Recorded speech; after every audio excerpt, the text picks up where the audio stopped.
network security, virtual private networks, encryption. We are going to cover symmetric and asymmetric encryption. Later on we'll focus on hashing, which is a very important topic in VPNs as well. Let's start with encryption.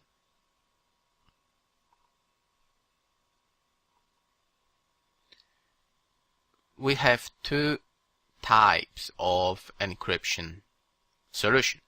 It's symmetric and asymmetric encryption. Symmetric encryption, sometimes you can hear it's a shared key or a shared secret encryption.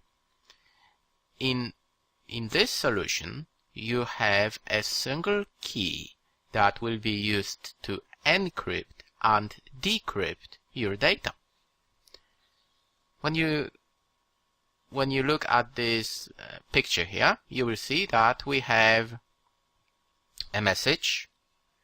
Let me just change it here. You can see a message here. Hello world. Encrypt using a shared secret key. We'll get a ciphertext, something that nobody can recognize and understand. That's the idea for encryption.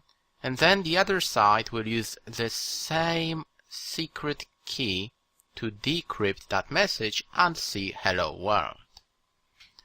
We have a lot of, well, not a lot, but quite a lot encryption algorithms that we can use for symmetric encryption. Just show you that. Here we go. The most popular ones are DES, 3DES, and AES. 3DES and AES are really popular because they are combined and they are used in IPsec and all kind of VPNs. There is RC4 that can be seen in wireless networks.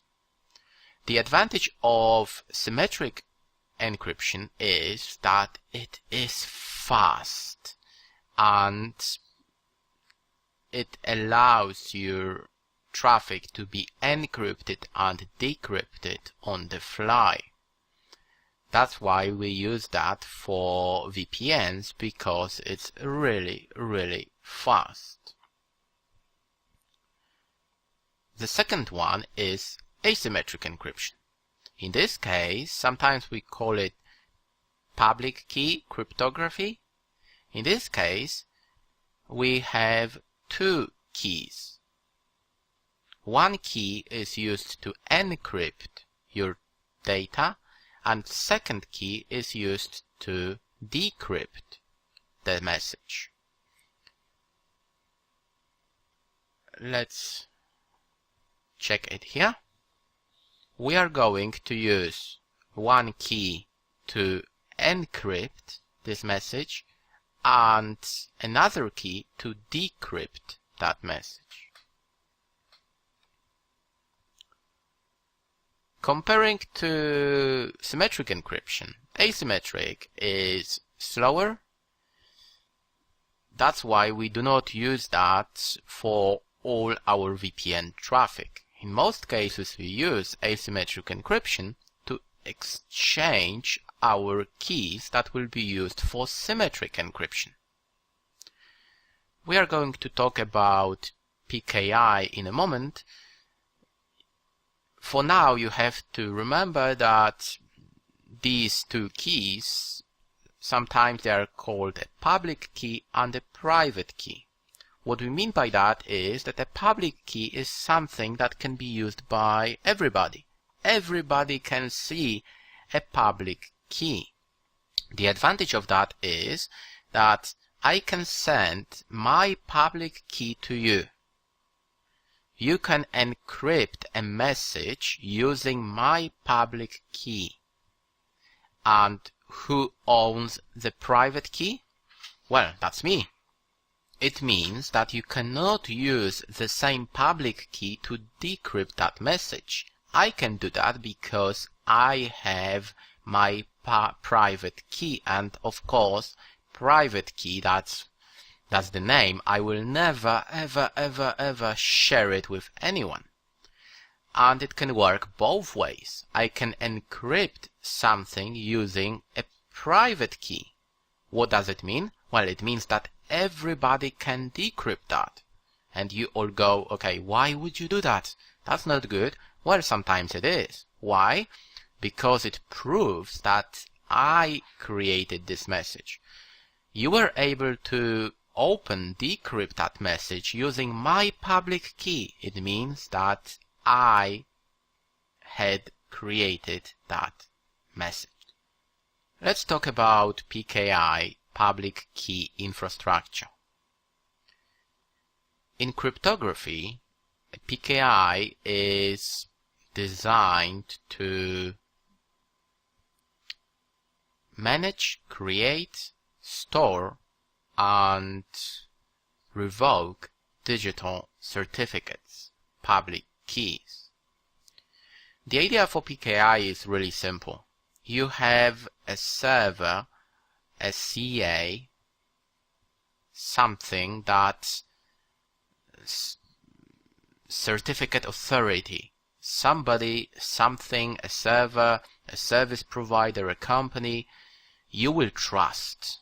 Yeah, you say, well, because it was signed by Microsoft, I trust it. That's what we do every day, right? Microsoft, they introduced a feature like that many years ago. For instance, for drivers, they will warn you if this driver has not been certified. Why? Well, we trust Microsoft. Well, in most cases. We trust Microsoft and we say, yeah, because it was signed by Microsoft, it's okay. The same idea is for PKI, public key infrastructure. When you receive a certificate from a trusted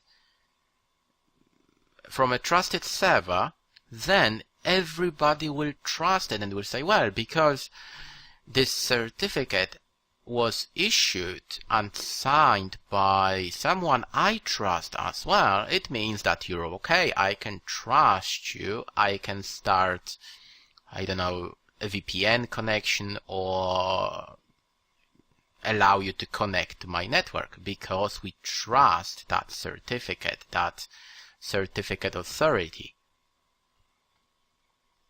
I am pretty sure you have seen a message like that when you browse the internet, Firefox, Internet Explorer, Chrome, all browsers will do that. In most cases people just say, yeah, whatever, I don't know what's that, and it makes sense to read what your browser is trying to tell you at the moment. Let's check. Firefox wants to connect to 172.16.1.8, but we cannot confirm the connection is secure. And that is not a perfect sentence, because what do you mean it's not secure? It's not going to be encrypted? No. That's why we have some problems, or Firefox is not going to trust, because we cannot verify the identity. Why? 172.16.1.8 is my server, my Microsoft server, and it generated its own certificate. It signed this certificate by itself. And of course Firefox is not going to trust a server like that. That is why you are going to get a message like that, and if you are okay with that, you can confirm and connect. Please note that Firefox will tell you that the connection to this website is secure. The main issue is that we cannot verify the certificate. This certificate was issued, was created by a device that we don't really trust, and that's not good, because the whole idea of a certificate is to get it from a place that we trust. If you go to Options in Firefox, this Certificates in Advanced, you will see Authorities. You have certificates on file that identify. Yeah? Here is a list of companies that we trust. And of course, my server is not going to be on the list. You will find, for instance, GoDaddy, yeah? A well-known company, and they are allowed to issue certificates. If I had received a certificate from GoDaddy, I would have connected without a warning message in Firefox.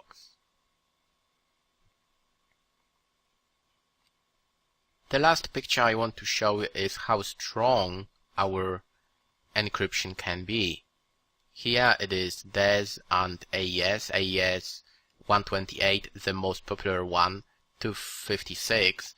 In one of the videos where I connect to a firewall using L2TP, I use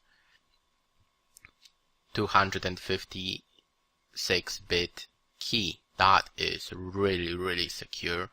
Most people go for 128. If you connect to many websites, that's what you're going, and VPNs, that's what you're going to use.